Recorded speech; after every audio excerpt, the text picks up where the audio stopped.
Τον άντρα τον το πολύτροπο,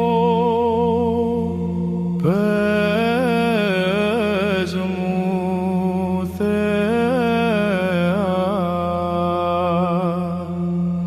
που χρόνια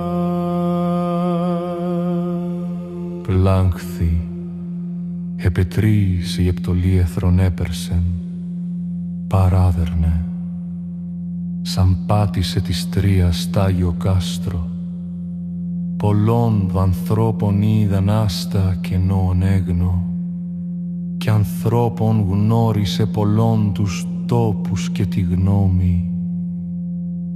Πολλαθόγιον πόντρο πάθεν άλια, ποιηδή κατά θυμών, κι έπαθε πλήθος συμφορές στα πέλαγα, ζητώντας αρνήμενος μπίατε ψυχή και νόστον πώς την πατρίδα του άβλαβος να πάει με τους συντρόφους.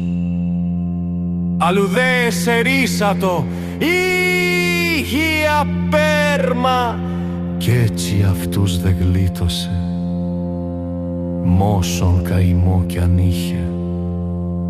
Αχτόν γαρία ή ασία όλοντο, γιατί μονάχοι χάθηκαν από δικό τους κρίμα.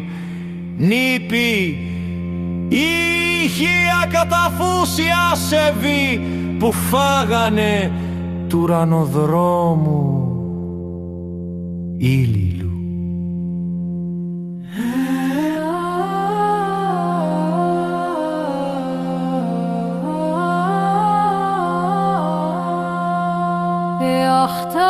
Ρωτήσιν μα φίλε των νόστιμων, ειν τα βόδια και του στέρισε του χειρισμού τη μέρα.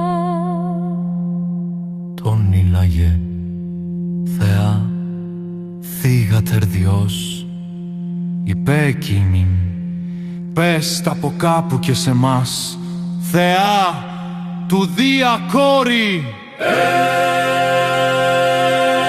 Ενθαλήμερ πάντες, κόσοι φύγων επί μορλεθρών, όλοι όσοι τότε ξέφυγαν το μαύρο χάρο.